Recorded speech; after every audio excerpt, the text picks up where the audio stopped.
Welcome to the Rock Guitar Confidential Podcast with Ryan and Scott. Today we court controversy. Let's go through the top 5 rock guitar players of all time. Let's throw down.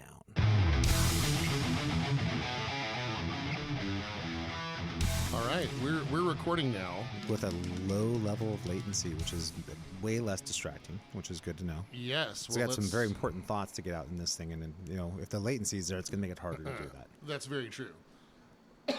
So, this is going to be a very interesting podcast because, one thing that we've never shied away from on this podcast is courting controversy. I think we are known far and wide as a very controversial podcast with all kinds of controversial takes. Yes, we're known far and wide among all our fans. Every person, and I mean person who's ever heard us, can understand that we are a controversial couple people. Well, dude, I'm ready for a debate. Right. Since I've been surrounded by strangers with chainsaws. That's good. Since That's a good 6 a.m. thing. That's a good thing. Yeah. I mean, that seems like, for knowing you, Ryan, that actually is like a perfect dream scenario for you, actually. Strangers with chainsaws. This It's shaping up to be a nice Halloween season. Yeah, actually, it seems like it's perfect. It really is. Absolutely. So, yeah, I mean, I'm all about controversial takes. Like, for instance, when I have coffee, I put milk in it, man. That's something that, dude. Come at me, vegans. I'm not going to get that. You know what I mean? That's all I can say. Come at me, bruh. Even though I'm like an adjacent to you guys, I put milk in my coffee. Bruh. When I go to a grocery store and there's an aisle labeled nut butters, I feel uncomfortable. That's like all I can say. You know what I mean? So, there's controversial takes I have all the time. Yeah, all those people with nut allergies. Yes, exactly. Yes. Well, it's something that we didn't have nut allergies when we were kids. Like every had peanut butter in it back then. So I'm not sure exactly why that all of a sudden popped up with this new generation. From really, if you're born after 1985. For some reason, you have massive nut allergies. Yeah, I don't know what happened. Totally. I feel bad for the younger generation. Like tonight, I'm gonna bake up a nice loaf of gluten, and it's just gluten. Get rid of the bread part. Right. Just keep the gluten. It's just gluten. Well, that sounds like a great product. I choose. It's just gluten. This is something I actually know a little bit more than your average schmo about. What is gluten, Ryan? It's wheat protein. Well, it's more than that. It's a protein matrix derived from wheat protein that is agitated in the presence of water. That's the only place that there actually is that ever is gluten. So do I get at least like half a point? You get half a point, exactly. Okay. I'm not wrong. But it's protein matrix that only happens in the presence of when water and wheat protein are agitated. Anything else, which is why when you see like a jar of peanut butter that says gluten free, like it already was. I'm like, what is? Oh, you tell me this can of olive oil is gluten free? Really? Yeah, it's like going to buy sea salt. Dude, all salt comes from the sea. That's absurd. That's not actually true. Not all salt comes from the sea. Sometimes it's actually farmed from inland inland ponds. It actually can be mined too. There's actually mines in Utah where people get pink sea salt that's actually not sea salt, I'm sorry, but pink salt that's actually mined in the depths of the earth. Actually, not all salt is sea salt. Well, would those depths of the earth have once been a body of salt water? It's entirely possible it was a high sodium solution like water body that was under. There's lots of aquifers that are under the water, so that could be something like that. Sure, that was there, but that long ago is now not there anymore. Yeah, that's probably okay. became a spring of some sort, and then now is emptied out. That's what I meant. Yeah, but it's not necessarily. I still get sea half salt. a point. The thing about sea salt, why sea salt so important, is because it's got these dissolved minerals in it that have got different flavors. There's like iron, there's calcium, there's different kinds of dissolved solids in the NaCl, which is the sodium chloride. Okay.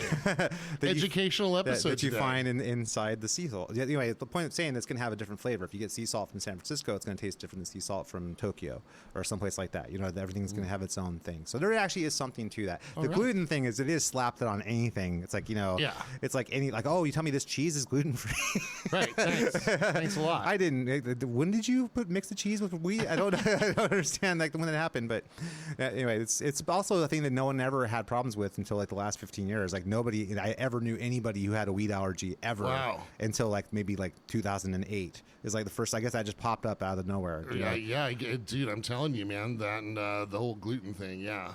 I mean, and the nut allergies is crazy. So we don't sound at all like two old men just talking. No, about not at all. So welcome to Culinary Confidential with Scott and Ryan. Hey guys, how's it going?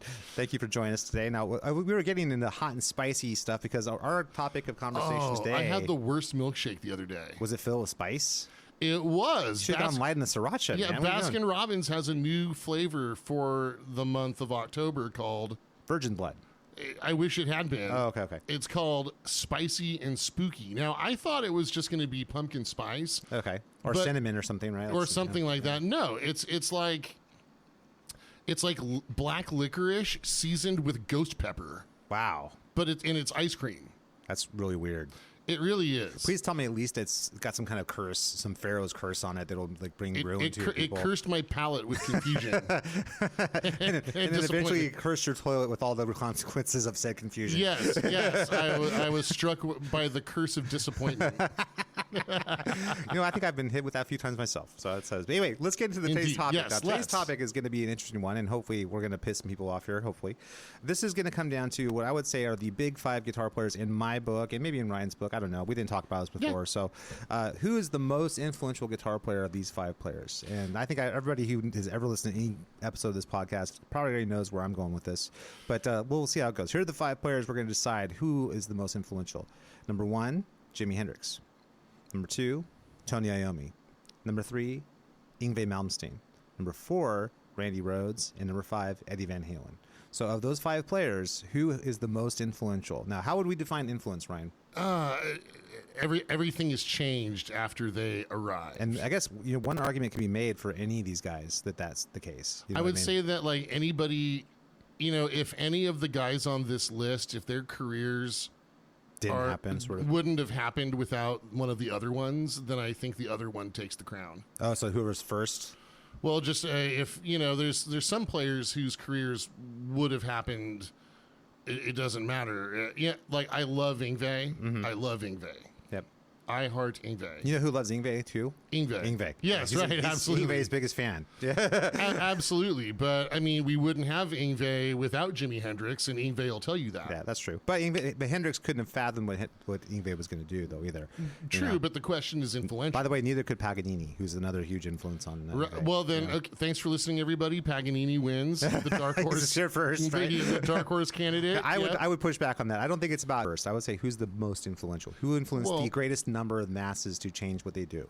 That to me is more important than who was first. Well, if someone on this list was one of those masses. That's true, but right? But everybody on this list though did something unique from everybody else on this list and changed the world in their own way. True. So I would say that, and then who amongst what they created was the most influential. So broadness of influence is also numbers, like who has the most people. Who's the one who changed things the most. Okay. Now let's just talk about each guy. I think it's valuable to do that, and then we'll kind of go into who we think is most influential and why. Okay. And then we'll all just agree that I'm right, and that's how it's going to work.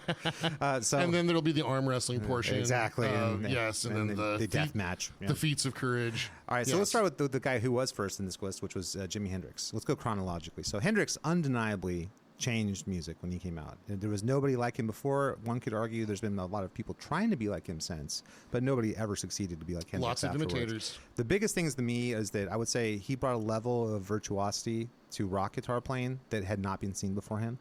I would say his use of like effects and overdrive distortion, using like the things like the treble boosters, bringing in wah-wahs, bringing in all the different effects, the phasers and things like that he would use.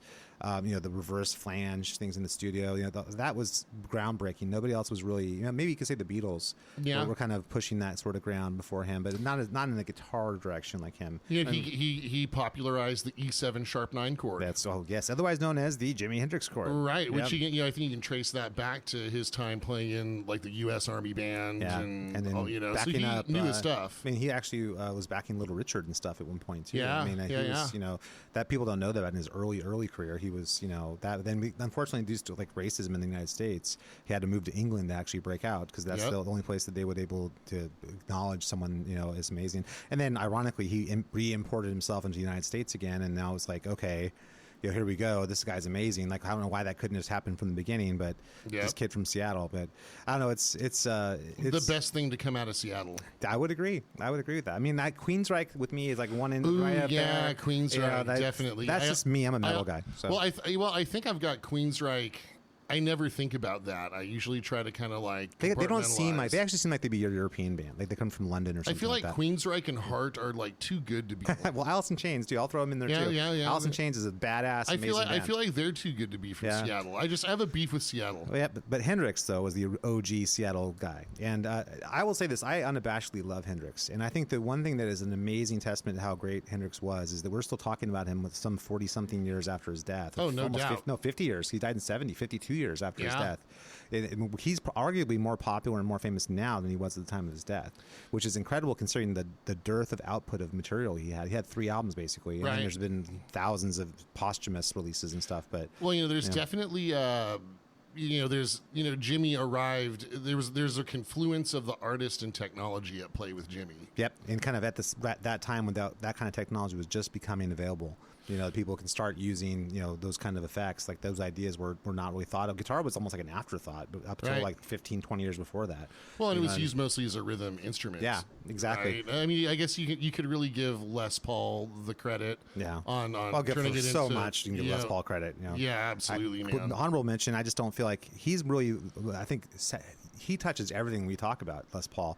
But including the recording of this podcast. I would say the recording part of it is really the thing that he's most famous. As much as by the way, if you ever see Les Paul play, he's a fucking great player, man. That guy was an unbelievable great player. Absolutely. I mean, so that's a shame that someone as good as him is really more known for his inventions than he is for his playing, considering how great a player he was. Yeah, how many people have bought a Gibson Les Paul and not ever stopped to think about who Les Paul was? For sure. I mean, how many people have ever recorded?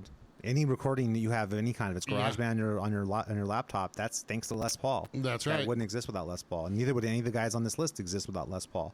So honorable mention, Les Paul. Love you. Definitely, and I think previously we had like a Mount Rushmore of guitar players conversation, and he's definitely on that Mount Rushmore. Can't not be. And honestly, just pop culture. Nothing. You wouldn't have hip hop without Les Paul. Oh, you wouldn't have pop princesses or country without Les Paul. Les Paul changed the world for everybody. Yeah. It's that to me is like it's right after the first guy to ever bang on a drum back in like the Neolithic age. Right. Like what was his name? Like Thack Johnson. Exactly. The Johnson. Neanderthal I'm sure his name was Johnson. Of course. No, his name was probably like Jaden, dude. No, Sebastian. But my friends call me Jace. Yeah. Whatever.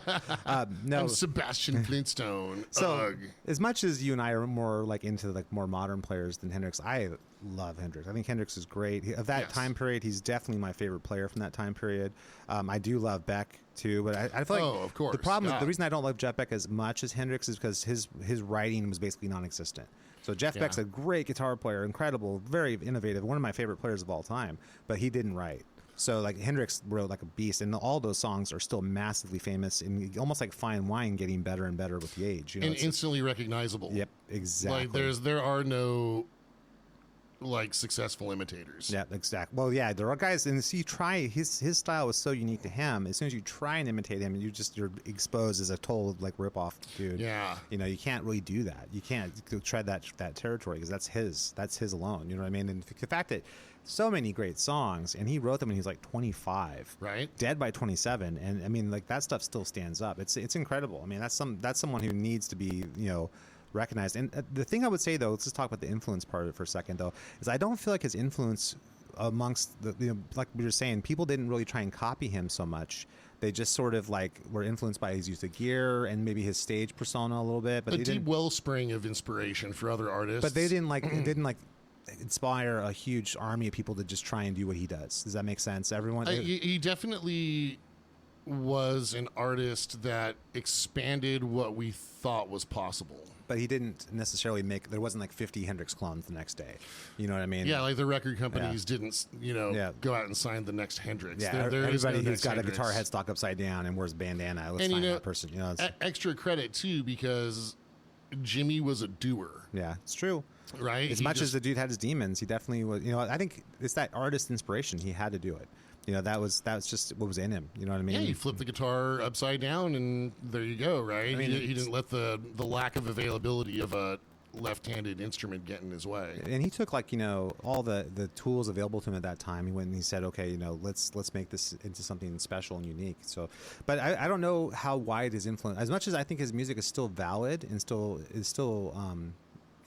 living today, even I don't know that his influence is super wide, if that makes sense. I don't know that he had a lot of people who stopped playing the way they did and started playing like him because of him.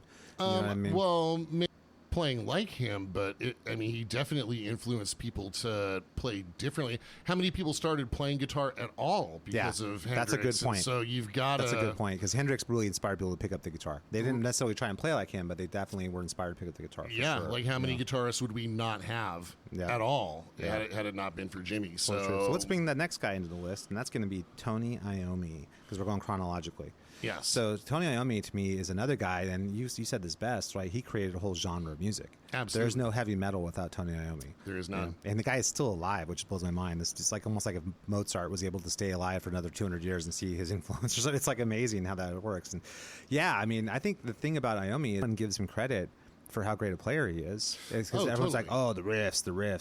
The guy's got undeniably great riffs. I mean, it's incredible. And also vibe. There's a thing that Black Sabbath had, which is like this aura. Not too many bands can do that. You know what I mean? And partially that's the sounds they were getting, and it's partially Ozzy's voice. I think all that stuff sort of was a big mix there. Yeah, Ozzy's like prophet in the wilderness voice. Exactly. The thing I think is so important about Iommi is he's the first guy who didn't abandon the blues, but he really said, well, we're not going to just stay in the blues. We're going to move outside the blues. You know what I mean? We're going to add, pedal tones. We're going to play things in, just natural minor keys. And we're going to throw tritones in there and stuff. That's right. I'm not going to just stay in a 1-4-5 pentatonic box, based world. You know what I mean? And you major practitioner of the pentatonic scale for sure early in his career, but it wasn't like exclusive. Like a lot of the early rock stuff was pretty much just electrified heavy blues. I mean, he's a blues based player, but he did depart from the blues about the same time his fingertips departed from his hand. Exactly. In that press, the blues was cut off. Right. Yes. It cut off and it cut off the blues from his fingertips. So funny. But at least a bit. Although he is a blues based player. Yes, but that's just because of the time and place where he grew up, and he could not be. That was where his influences were. Was that blues was almost the only thing he had back then. That was like the only guitar music. A steel mining town. Yeah, guitar music was blues music back then. You know what I mean? And I think that, but he was the first guy to really start like, okay, we're not going to do just that. We're going to move in a new direction. You know what I mean? And you got to give Geezer Butler credit for that too. Geezer Butler was a monster player in his own right too. Yeah, great player and the lyricist. I mean, obviously. Well, and he's the one that wrote Black Sabbath. Yeah, exactly. And all the dark imagery and all the super evil stuff that we love. Yep, exactly. I mean, he's clearly a guy who appreciated like Edgar Allan Poe and stuff like that, and was a relatively learned guy for a guy from like Birmingham. It's like that's amazing to me that he was like. Yeah, that well read. Well, and smart too. I mean, they capitalized on the super fun time that the Satanic Panic was. Yeah, that's true. One thing I want to say too is that about Ozzy Osbourne. I've said this before, and I'll say this again. He's one of the only guys in the world who's got so lucky to always, his entire career, be surrounded by people who are much, much more talented than he is. Yes, indeed. It's stunning. It's almost like the Forrest Gump of heavy metal. It's like he just kind of stumbles in. Dude, that's great. It's like it's weird. Like, oh, this mind-bending, world-changing guitar player. Oh, okay, well, I guess that's that. And then we get to the next mind-bending world thing. It's like, it's just bumbling along. Oh, this guy, this bassist Bob Daisley, he writes amazing lyrics and can help me craft songs with my amazing guitar player, and then I'll just go and be Ozzy. Yeah, well, I mean, post Black Sabbath, that's going to be Don Arden and Sharon.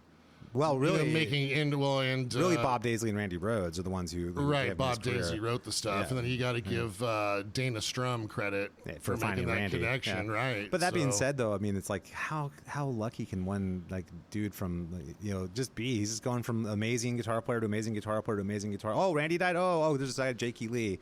Oh, he's leaving out down. Zach Wild comes in. It's like well, I mean, at that point, it was a business, being run that like Randy set the bar, and Jake kept them at that level. Absolutely. I love Jake. Zach brought it up to a level with a little bit more commercialism because I think No More Tears arguably is their most commercial release. What I mean? I'd agree with that. But great still. I mean, that to me, like I've said before on the podcast, every guitar player had 2 records in them.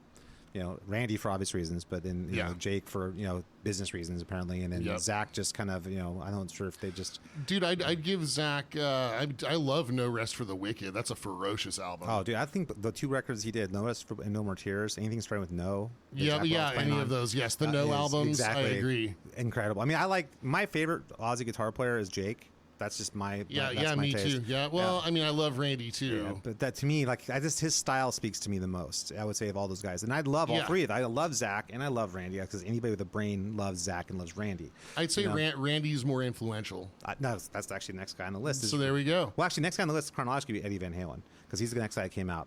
So Eddie Van Halen, what can you say? I mean, to me, he is it's like a seminal moment in guitardom. Like when he came out, it changed everything. Like from tone to what kind of gear, what kind of guitars you played, what you could do on the guitar. He showed people what was possible, like the two-handed tapping, arpeggios, harmonics, whammy bar, you name it. I mean, dude, we're sitting here right now because of Eddie Van Halen. If Eddie Van Halen hadn't lived, we might not be sitting here. Exactly. So to me, Eddie is the guy who literally changed everything. Like everything that became, to me, I would put a real parallel between Eddie Van Halen and the movie Star Wars.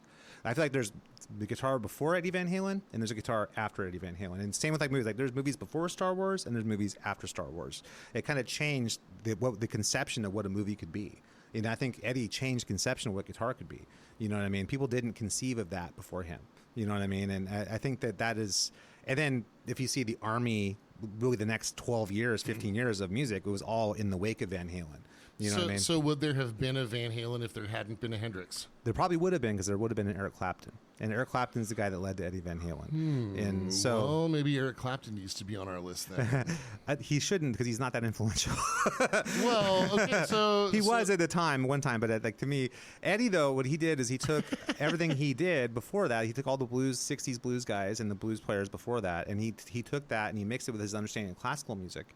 And just his innate and crazy talent that's insane. And it's like sort of, I'm going to do it my way. I don't give a shit what everyone else did before. Also a doer, built his own guitar. Did everything. Like Jimmy, he found a way. Yeah, exactly. And then with relatively minimal gear. I mean, it's really just an amp head and a guitar. Actually, we can put Iommi in the he found a way too, because they were building distortion into amplifiers before Iommi, and every one of them cut his fingertips off. So that's a common thread. Every one of these guys. All these guys. Yep, absolutely. So, but to me, it's almost like it doesn't even need to be said. You know, most of the gear that rock and metal players use is still really in the wake of Van Halen. Everything he kind of showed us the way, and that's how you do it. You know what I mean? And high performance guitars, getting the shit out of the way that you don't need. And, get rid of the tone knob, have a locking tremolo system. Overdrive the amp, have a hot wound pickup. You know what I mean? It's hot the pickups. That's something that people didn't do before that. You know what I mean? There's Variacs and using high changed the way guitars are built. It changed everything. Not from the way guitars are built, to the kind of gear people made with all the next 15 years. Manufacturers completely changed everything because of Van Halen. Everyone's playing all of a sudden changed overnight. Everything. If you're just a good blues player in like 1977, you're irrelevant in 1979. You need to actually have more than that in your bag to be a good guitar player. And I think that a lot of the backlash too, like the 80s, I really do feel as guys who were like a 60s mindset guitar player who felt like they were made irrelevant. Oh, absolutely. I think that's a lot of that anger comes from. Just ask Paul Reed Smith. But that's what I'm saying though. And I think that's the direct result of Van Halen coming out and changing everything. Thanks for listening to Rock Guitar Confidential with Scott and Ryan. Now take a break from snacking on that gluten loaf to smash that like button and subscribe. Now back to the show.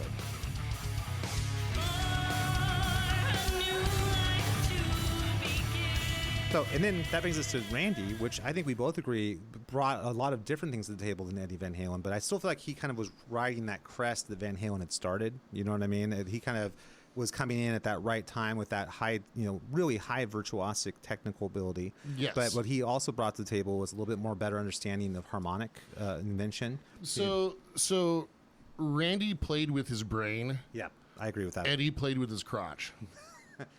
I think of a lot of groupies' crotches too, actually. I mean, you'd hope it was mostly Valerie's after a certain point in time. If you've read Running with the Devil, the Noel Monk book, he got his too. You know that is not true, or Sammy Hagar's book for that matter. Dude, like I read a story in Sammy Hagar's book where, like, I guess like when each one of the guys would do their solo, they'd go backstage. There'd be like 10 girls waiting for them, and they'd. It's a great way to loosen up. They would literally do what they got to do with all 10 girls, and then come back out and do their set. It's like, and every one of them would do that, with the exception of Michael. Apparently, Michael's the only guy who didn't do that. Michael was like, he was married the whole time. And by the way, rumor is Michael Anthony is actually the wealthiest member of Van Halen because he never got divorced. Yeah. Oh, okay. Smart guy. So I mean, he's the bass player. Who knew? Right. Oh my God. Thank God he could sing like that. The old joke around the shop was he was Michael Anthony, bass owner. No. Michael's a good player, man. Let's not talk that kind of shit. I mean, great performer though, and an amazing singer. Oh, dude, his singing I think is actually more important to Van Halen's sound. Dude, if he wasn't the performer he was too, it would look like a clown show with David and Eddie. He was the guy who was a great, doesn't get anywhere near the credit as a performer. Oh no, doesn't get anywhere near any of the credit he deserves. No, not at all. And I mean, for all those songs, I mean, Eddie was just having him find the root and play eighth notes, so there was room for Stay Eddie out of the way. Eddie. Stay out of the way. Yeah. But then live, he had to hold the other side of the stage down while Eddie's doing his thing, and he did it. And he got to do a bass solo and made it interesting for your average person, which is like something that's amazing. How does anybody do that? I think it's clear that Wolfie has proven himself to be a pretty good dude. Really great musician too. Yeah, great musician. Did not skip a generation. Yeah, and just seems like an all-around decent person. Yep. So I really, really dig that about him. And Eddie, for all his faults, was clearly a guy who loved his kid. Right. I mean, you talk about role models there. Well, not in every way except for how to live your life. That's artists have. It's tough when if he made better choices, he might still be here with us. For a lot of people. I mean, I've struggled with this too. It's when you're on that feeling you have when you're on stage or when you're making music, and then like you're fine. Then it's all the rest of the time. Yeah, I know a lot of people struggle with okay. that. A lot of artists just in general, I think, deal with that. Yeah. But talking about Randy, getting back to Randy though, I think that the thing that strikes me about Randy is I think him and Eddie, in terms of technical facility, it's like a wash. They're basically similar in tech. There's not really one who's got the upper hand on the other one. I would say the difference between them is really that Randy's understanding of harmony and his ability to use things like counterpoint, understanding how to use time signatures, his way of constructing, harmony within a song structure that still rocks. I think Eddie is more like intuitive sort of riffing, and I think that Randy was more of a thoughtful. Eddie was just very improvisational and innovative for sure. I'd say if you're a learning guitar player, I think Randy is actually a more useful resource. Yeah, because I think Eddie's like this is who I am. I'm going to play. It's an extension of myself, I've refused to play Eruption for cover bands. Yeah, I know. We've talked about this before. Because I'm never going to sound like Eddie, and I don't want to be the dude in the cover band that's trying to stake my claim again that nobody should ever play Eruption. Except okay, cool. Because you can't come off of looking any other way like a douchebag if you do that. There's no way to look how cool. You're just saying, look how cool I am. Look how cool, I'm playing Van Halen's Eruption. Ha ha ha! Look at me. Yeah. This last week at the shop, I had one of my coworkers who handles our social media say, "Hey, can you play some like Van Halen stuff on the Van Halen guitar?" And it's like, yeah, I guess I'll try. But I mean, you got to understand, I'm not going to play Eruption. I think I played the riff from Ain't Talking About Love for a while. I did I'm the One. Yep. A little bit. Great riff, by the way. And then in like a part of like the solo from 1984. So, no, I'm sorry, from Jump. Oh, okay. Sorry. 1984 is a keyboard song. Well, okay. I always feel like 4 and Jump are like one. Okay, Jump is there if you listen to 1984. But here's what I would say. If there's no 1984, it's an 8-song record. Yeah. I mean, that was a short record. I mean, massive hit. I mean, Jump, Panama, Hot for Teacher, I'll Wait are all on that record. Oh, absolutely. That's unbelievable. Those are all massive hits. I'll Wait, penned by the great Michael McDonald. Exactly, uncredited. I know. Yeah, that's amazing. I know. But anyway, Randy, to me, as a lead player, I think that it's a wash between Eddie and Randy. They're similar technical facility. I think that the difference is Randy was more, like you said, thoughtful. His construction of the songs was more in depth, I would say. He had like more to it, more layers to it. Whereas Eddie was like a killer riff, killer chorus, great solo. And then it's not that Randy couldn't do that either. If you listen to like Flying High Again, it's very similar. But if you listen to like Diary of a Madman, that's something that only Randy could have done. Absolutely. You know what I mean? So, or definitely. if you listen to like, I don't know, I'm trying to think of Revelation Mother Earth. That's another one that like only Eddie wouldn't do that. That's purpose. That's not what Eddie would have done. Right. Yeah, but I mean, Eddie's the guy who's going to like show up in Quincy Jones' studio, rattle off the solo from Beat It, and then bail. In 20 minutes. Or less, right? Yeah. And Randy wouldn't do something like Hot for Teacher either because he's not like a boogie shuffle guy. You know what I mean? Not so at all. I think that they each have their own territory there. You know what I mean? In that one. And I got to say, I love Randy Rhoads. Randy Rhoads is awesome. I've already said it earlier in this podcast that Jake's my favorite Aussie guitar player, but that's just because that's like a personal thing. The Jake's style I find more, I just relate to more. Yes. Than Randy's approach. And that's not to say I don't appreciate what Randy does. I would definitely like. I could definitely like if I were in a band with Jake, I'd feel like. I mean, this is going to sound terrible, but I feel like he's more of a peer. Yeah, I get you. Yeah. whereas Randy was on a certain level at that time. I don't know. I think if I wanted to learn something musically, I'd want to hang out with Randy. Yeah. With Jake, it'd be more like he's a guy I like to jam with. Jake's a guy, though, who will rip your fucking throat out, though. He's just such a badass. You know yeah, what I mean? he's total badass. And absolutely. his riffs are just so vicious, dude. And it's like, and so interesting and inventive, and always goes someplace. This is about Randy. I'm just going to sidebar on Jake for a second. He always goes someplace you don't expect it to go. Agreed. And it's like amazing. Like, where did you come up with that? Interesting chord voicing. His technical facility is fucking awesome. I mean, so good. Probably the greatest technical player that Ozzy's ever had is Jake. Dude, and the way he attacks the guitar. And then we see what he could do with Badlands. I mean, after that, oh my God. And Red Dragon Cartel. He's still kicking ass, dude. Yeah, still dude, I wish they'd reissue those Badlands albums. Well, I've got all three. There's actually three.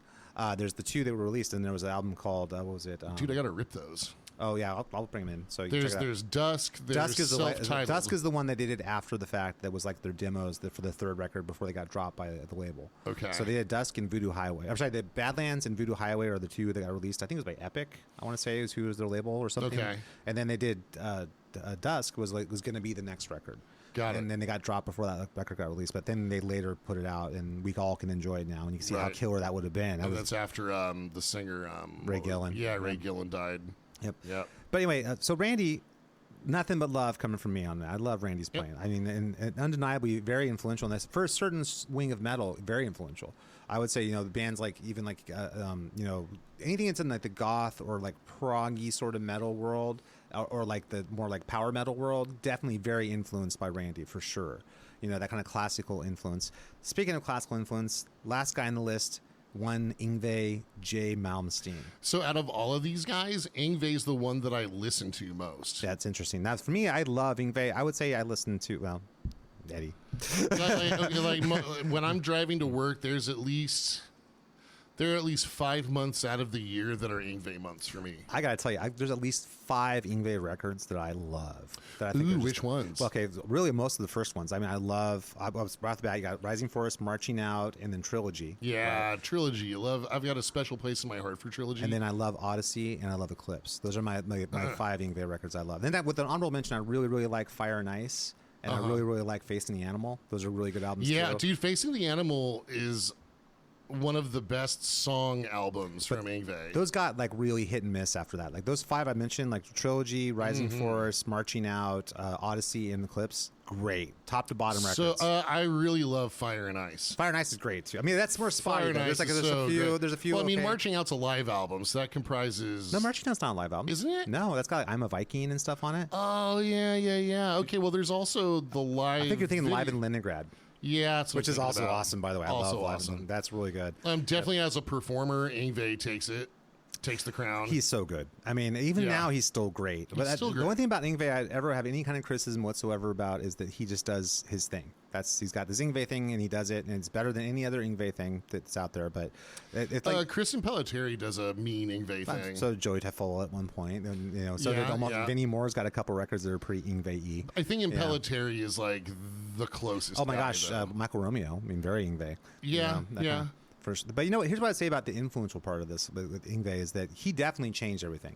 I mean, before him, the highest bar you could ever reach was Eddie and Randy. Those are like the two guys. Like that's the most advanced technical guitar player. I mean, that's when people are saying, dude, it doesn't get better than this. Eddie and Randy is as high as you could ever get. Yes. And then Yngwie came out like, oh, really? Hold my beer. Let me show you what you can do. Dude, I have a fun Yngwie anecdote. So I was a freshman in high school in the early 90s. And there were 2 places where me and all the like music kids, not like the school band kids, but the rock music kids. Yeah, the kid, all of us who played a guitar or a bass or whatever, right? Or wow, the drummer, right? That played in bands. Yeah, no, I know. Well, he was cool. I guess so. And must have beer money or something. Yeah. Right. So there was this hallway at the school called the Hooligan Hallway. Okay. And it was right next to the parking lot where if we wanted to cut class, we could get across the street quickly. Mm-hmm. There was another like annexed hallway over at the dentist office. So annex is now claimed as part of the school grounds. It was kind of like it was part of that school ground flag. It was like part of the Hooligan Hallway. It's called the Hooligan Hallway, and me and my buddy John, I'll never forget. Like we had this little boombox. we blasted Yngwie's Trilogy album all up and down the Hooligan hallway the day that Kurt Cobain died. Yes. It was great. We were all dancing on the grave, man. Pissing on it too. We were so happy. We were thinking, man, thank God it's over. You know, I don't remember, but I'm sure you'll never forget. No, and you know what? The Queen was in love that day. That's true. Yeah. And I love that song by the Queen of Love's killer. Oh, it's so great. Good. The vocal's so great. I'm always amazed that, like, I mean, everything he's done since those albums we just mentioned, those, like, what, 7 albums that we all think are really good from Yngwie, has been, like, a derivative of those albums. Oh, the first Alcatraz album, No Parole for Rock and Roll. That I got to get the Graham Bonnet factor, man. I mean, but those are everything he's done since has been like a variation on the theme of those albums. You know what I mean? That they've kind of his last album is an instrumental, and you know what? I don't prefer instrumental Yngwie. I want Yngwie in the context of a song with vocals and somebody at some point told Yngwie he should just sing, and he's taken that advice, which is unfortunate. Oh, what? Yeah. And so he's like, oh, you know, I'm just going to do the whole. If you've seen the video of Yngwie recently, I saw a video like last year, and he's performing somewhere, and he's on it's like a theater. And on the stage, there's literally like, you know, the typical Yngwie, there's like 50 Marshall stacks, right? There's a corner, like a literally 10 by 10 corner where the drummer and the keyboardist and the bassist are all in this corner. They're all sequestered. And this little like taped off area. And the rest of the stage, like the entire like 90% of the stage is Yngwie's. He's just going to do it. And then like the little 10% of the stage is the rest of the band. That's great. It was the most hilarious thing. I'm like, wow, what a metaphor for how he sees the world. No, it's good to like, move around, you know? Yeah, I love Yngwie's playing. Gentlemen could definitely use some evaluation with well, you know, Sweden wasn't exactly a hotbed for the music industry. You know what I mean? He had to have that ego. The band Europe came out around the same time. I mean, in Europe, John Norm. A little later, though. I mean, Yngwie was already 84. Was Rising Force. So. But he was doing like Steeler. He got flown over, true, right? Yeah. And they put him into a band and. Yeah, Steeler and Alcatraz, 82, 83. Right, that's right. I think Europe was like 84, I think, when they came out. Yeah, exactly. Yeah. So there was a little bit of a lag there. Europe, awesome band, by the way. I love Europe. Oh, yeah. Formerly known as Force. That's awesome. All right, so now we come to the who is the most influential part of this. And I'm just going to, you guys don't even need me to say the words. It's Eddie Van Halen is the most influential because he changed everything for everybody. I mean, it's like, and I would argue more than Hendrix did because Eddie, like literally, Eddie wasn't around. Eddie shows up. Now there's an army of people for 15 years who are trying to be Eddie. You know, that entire industries were created because of his playing. You know, like that didn't happen with any other guitar player. You know, all of music. You'd have hip hop and rap music that had guitar solos in it because of Eddie Van Halen. You know what I mean? But Hendrix, I don't know. There wasn't industries created because of Hendrix. There wasn't amps didn't change, guitars didn't change. You know, because of Hendrix. I don't know about people started using effects slightly more. They did well, but they also, I mean, like the guitar solo as we know it was established by Hendrix. No, you can argue the guitar solo as we know was established in the 50s with like the blues players. So Hendrix to me is just an extension of that. You know what I mean? A more 65 and to be clear to all of our fan out there, I like Eddie better. Yeah. I'd rather listen to. I would push back on anybody claiming Hendrix is more influential than Van Halen. Eddie was hugely we wouldn't be sitting here without Eddie. I'm just trying to consider the scores of people who picked up a guitar. And would Eddie have been the same artist? He would have, if there hadn't been a Hendrix. And do you think that Eric Clapton was influenced at all? Eric Clapton was influenced by a lot of the same people that influenced Hendrix, and he just reacted to it differently. You know, his claim was like more of a reflection of that. So I think Eddie would have still existed without if there hadn't been a specific Eric Clapton, there would have been someone like Eric Clapton who would have inspired Eddie. So to me, those guys. Well, there were dudes like Eric Clapton. If you made that argument that you're making, you'd have to go all the way back to like Albert King and Buddy Guy and Howlin' Wolf, Muddy Waters, because those are the guys who really started the whole thing. Fact Johnson in the Cave. You come back, yeah, exactly. So, but those guys, to me. None of those guys influenced the broad culture like Eddie Van Halen. He literally changed everything for everybody in all styles of music. You know, I mean, it wasn't just rock that got touched by that. You know, and to me, Hendrix didn't come close to that. I mean, Hendrix is a guitar player in the guitar world. We all worship Hendrix, rightfully so. He's amazing. But that being said, he didn't change all of culture. Like, you know what I mean? That wasn't like that happened. Van Halen changed. Whole industries were created and still are created to this day because Eddie Van Halen played what he played. You know, rock and roll got saved from punk and new wave because of Van Halen. Yeah. You know what I mean? For a time. All the 80s music that we love and that was really created or gave the stamp and the opportunity to be created because of Van Halen. One thing I love about Eddie is that he made it cool to be good at stuff. Yes, and to be amazing, and you can still be a cool dude too, and like totally. And then you don't have to be some douche. You know what I mean? Still go get the douchebaggery came much later. With still go get a Coney dog. Just hang out. Yeah, it's so cool. Yeah, let's have fun. You know what I mean? And I wholeheartedly agree. So with to that. me, I think. Look, you could make a legit argument for any of these guys. And Yngwie, to me, is getting a short shrift because Yngwie really, after Eddie and Randy, he was that next guy. Yeah. And that became the new bar when Yngwie came out. That was the bar that everyone kind of, and then that led to the Shrapnel guys, who like Yngwie was like the jumping off point for the Shrapnel guys. I mean, Yngwie and Steve Vai should kind of share. I think I agree with that. Like the next guy, right? Yeah. Because Steve Vai though was such a quirky artist that he kind of was seen at first as like a sideman, and because he's played with Roth and with Whitesnake. But I mean, more people would have heard Steve Vai and David Lee Roth's band than they would have heard Yngwie doing his solo stuff. People forget this, that Passion and Warfare was a legitimate hit record. And I mean, that was an instrumental record with weird stuff on it, like Alien Love Secrets, like crazy weird stuff. There was a legitimate like platinum album. You know, I mean, that's, if people don't, you can't get your head around this. There was an instrumental heavy rock shredding guitar record that was a platinum album in like 1990. Dude, wasn't Surfing with the Alien also multi-platinum, as was Avia Musicom by Eric Johnson. That was also multi-platinum. So like the idea that like in 1990 you had 3 instrumental records that were platinum is a crazy thing to even get my head around right now. Can you imagine? So you've got to imagine the record executives were just like, oh my God, these guys are freaking amazing. Like, we're going to run out of people this amazing. We'd better get the public convinced. Those guys don't think that way, Ryan. I can tell you you know what? Let's make everybody think it's cool to suck.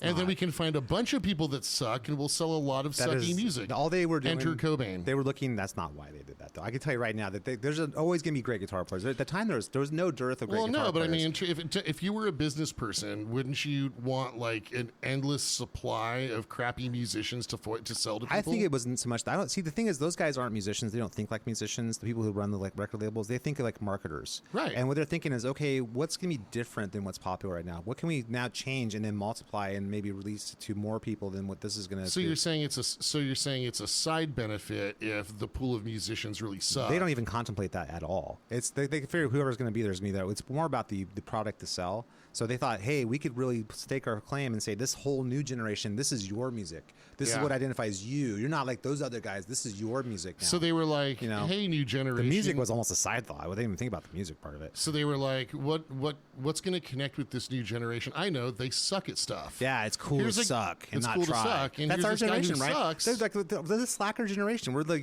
Doc Martens, like, whatever, man. You don't understand me because I'm so ironic and detached. Right. So which came first? Was it like the slacker or was it marketing slackerism? Oh, dude, all of it's mass marketed nonconformity. That's all it is. It's always been bullshit. All of it. You know, in the 80s, it's like, we should be fucking awesome and we should really try hard and it's awesome to be good. And then the 90s is like, no, you shouldn't try. It's all a scam, dude. Just freaking show marketing cynicism. Yeah. You know how you stick it to the man is you just don't even try. You just freaking you sandbag it from day one. That's how you stick it to the man. It's all a scam, dude. It's all a scam. That was kind of what we got sold back when. And which is funny because then the people who like we know who've been successful actually didn't actually buy into that. But that's it. Anyway. That's a side note on 90s. Sorry, 90s I didn't mean to take us down the nonsense route. All right, so I put a vote in for Eddie Van Halen. That's my most influential guitarist of all time. I'm sure everyone is shocked out there. Not shocked at all. I think it's interesting how, the guitarist I listen to most is the least influential. Who's that? I think Yngwie, you have to say, was. But very influential.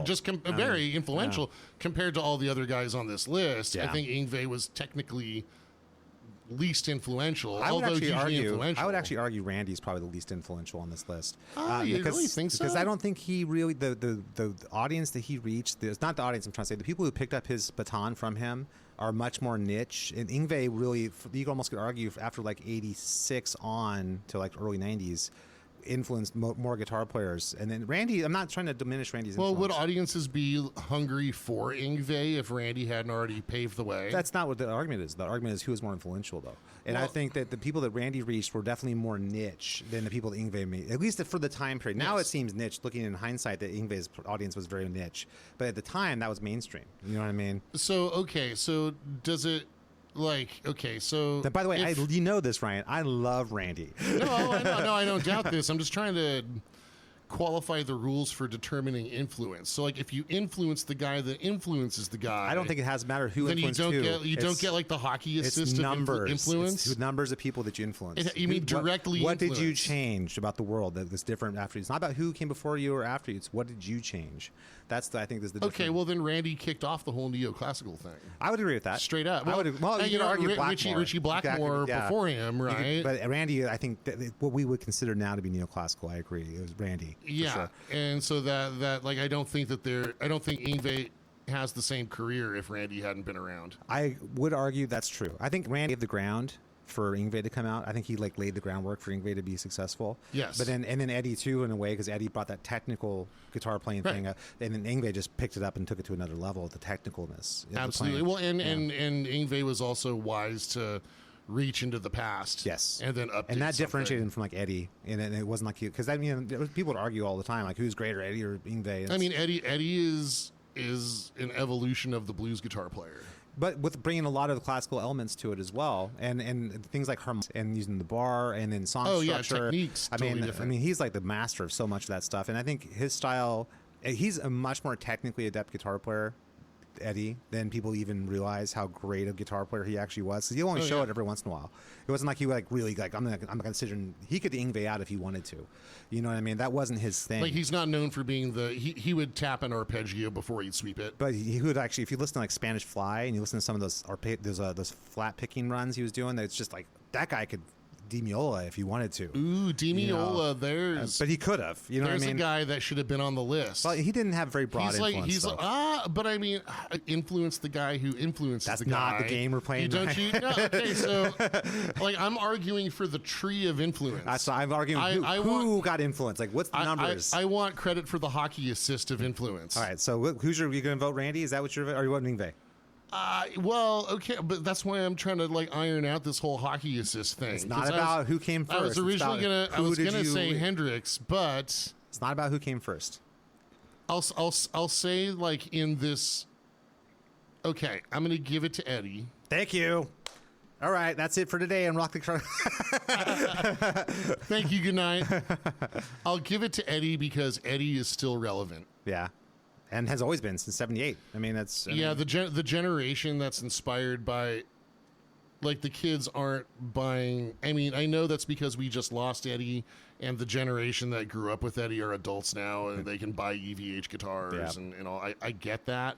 Like the generation that would be fired up about the Jimi Hendrix Strat, they all bought their Hendrix Strats. Yeah, 25, 30 years ago. Right, yeah, totally. And now they're on their rocking chairs on the front porch at Shady Acres. Yeah, exactly. Those guys are probably late 70s now. I mean, the baby boomers, right? Right, yeah, totally, right. Yeah. You know, they're shopping at Kohl's and JCPenney. And still love Hendrix, thankfully. You know, and I think I have so much respect for Hendrix. I don't ever want this to come off as like this guy sucks. I think Hendrix is awesome. I think Hendrix inspired players of more genres.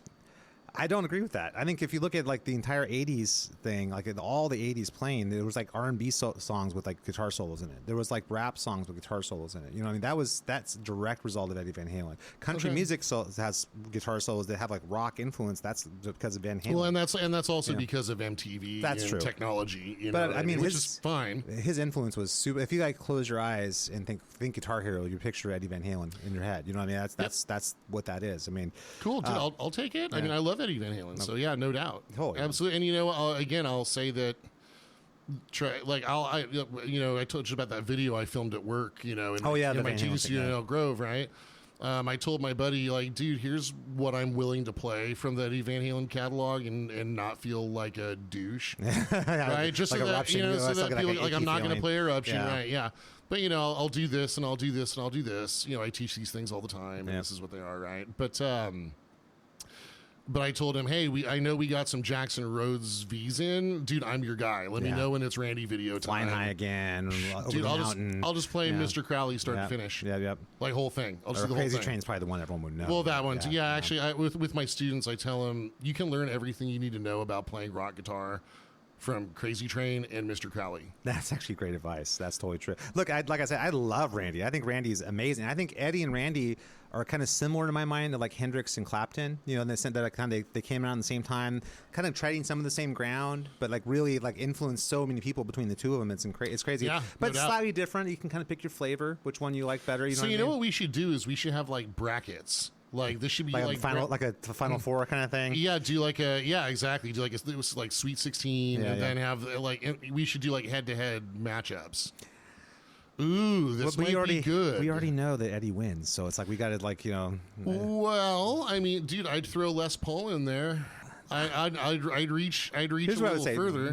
Much like in sports, like it all depends on the rules of the game. Like if you put like a bunch of football players and a bunch of baseball players in the room and the game is football, then the football players are going to win. If you put them in and it's baseball, then the baseball players are going to win. You know what I mean? So okay, like, so who it was depends more... on the parameters around that are. You know, if you're saying who's influential, to me, it's not even close. It's Eddie Van Halen. It's who's the greatest guitar player. That's incredibly subjective. That's gonna. Well, I mean, like, who's more influential? We just said Les Paul is influential in a way that's like really under the radar, though. Like people don't realize how much influence is influence. Yeah, but he didn't. If you're under the influence, you're under the influence. I don't care what the blood alcohol level. I promise, is. officer. Yeah, right. No. I just feel like discussion for a different day. But I think we've got a successful podcast on who is the most influential I'm of these happy five to go, Eddie Van Halen. amazing Titans who all belong in the Mush Routmore. What am I saying? I promise, Ossifer. I haven't been drinking. If I didn't know you better, I'd ask if you were under the influence, Scott. Rushmore. What do they call it? Mush Rushmore. I don't know, man. Mush Rushmore. Anyone out there looking for a band name? There's the name of your new psychedelic doom metal band, Mush Rushmore. You heard it here first. Mount Rushmore. We'll be submitting this episode to the Copyright Office if we hear you out playing anywhere. So, all right, folks. Well, we can't top that. So, all of you have a happy Mush Rushmore day. Thank you so much for listening to the Rock Guitar Confidential podcast with Scott and Ryan. Please make sure to rate and subscribe to this podcast, and please look up the Ex Aegis debut album, which is coming out shortly. We're actually, guys, we're like in the final mixes. Dude, it's the final countdown. Yep. So it's going to be out shortly. So, thank you for joining us. Peace.